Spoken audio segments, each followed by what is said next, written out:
Good morning, everyone. I'm Michele Carroll, and welcome to the News Diet. Today, I'm going to talk about the growing relationship between Russia and China. Let's be informed so we can get on with our day.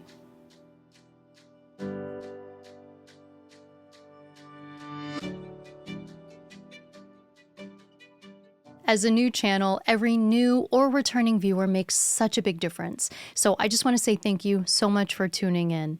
If you like what you see and you feel the show is providing a healthier alternative for staying informed, then please hit that subscribe button, as it would be a massive help in letting the YouTube algorithms know that you want to see more of the News Diet in the future.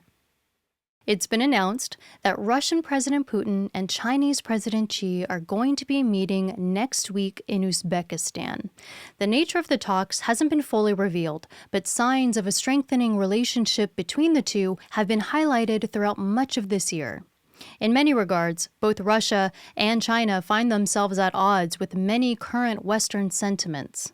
It's no secret that the authoritarian leaders don't abide by many democratic ideals of the West, like free speech, freedom of the press, or minority rights. Both regimes are known for jailing government dissenters like journalists or even regular citizens.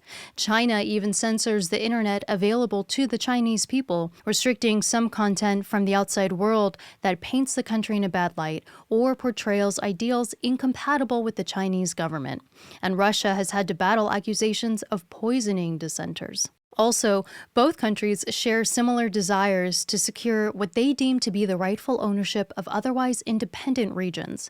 We're all familiar with the ongoing conflict continuing in Ukraine, where it's been 6 months since Russia invaded. They haven't clearly stated that the point of the war is to bring Ukraine back under Russia's control, but all signs are pointing to that, especially considering that Russia did annex Ukraine's Crimea Peninsula just 8 years ago. China's close to a similar situation with the island of Taiwan, who's been independently governed since 1949.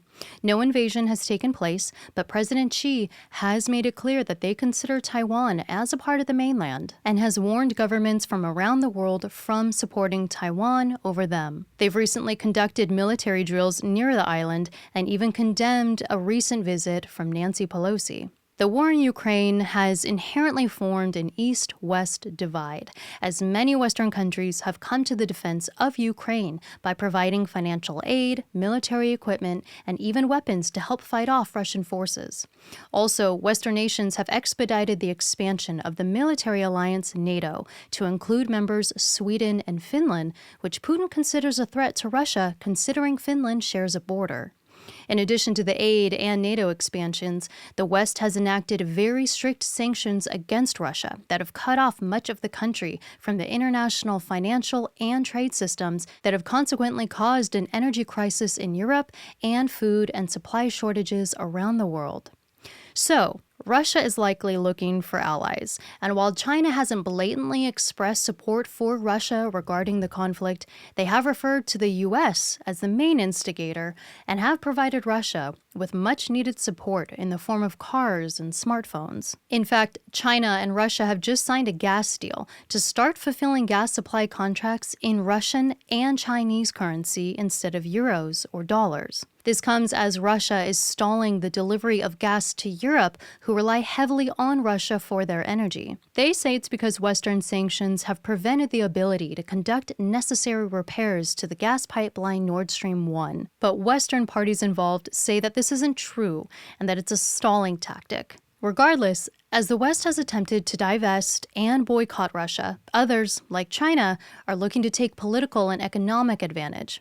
The meetup between the two leaders would likely take place in Uzbekistan for the Shanghai Cooperation Organization next week, which will also include 6 other Asian nations as well. This would be President Xi's first time leaving the country since the start of the COVID pandemic.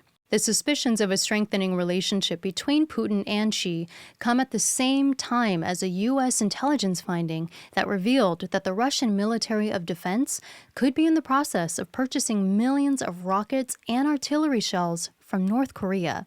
This finding indicates that Russian forces could be struggling to replenish their resources as the fighting continues, but also Putin could be forging ties with another authoritarian leader as well. Russia's UN ambassador has denied this finding. You've just been informed, so now it's time to get on with your day. I'm Michele Carroll. Thanks so much for listening.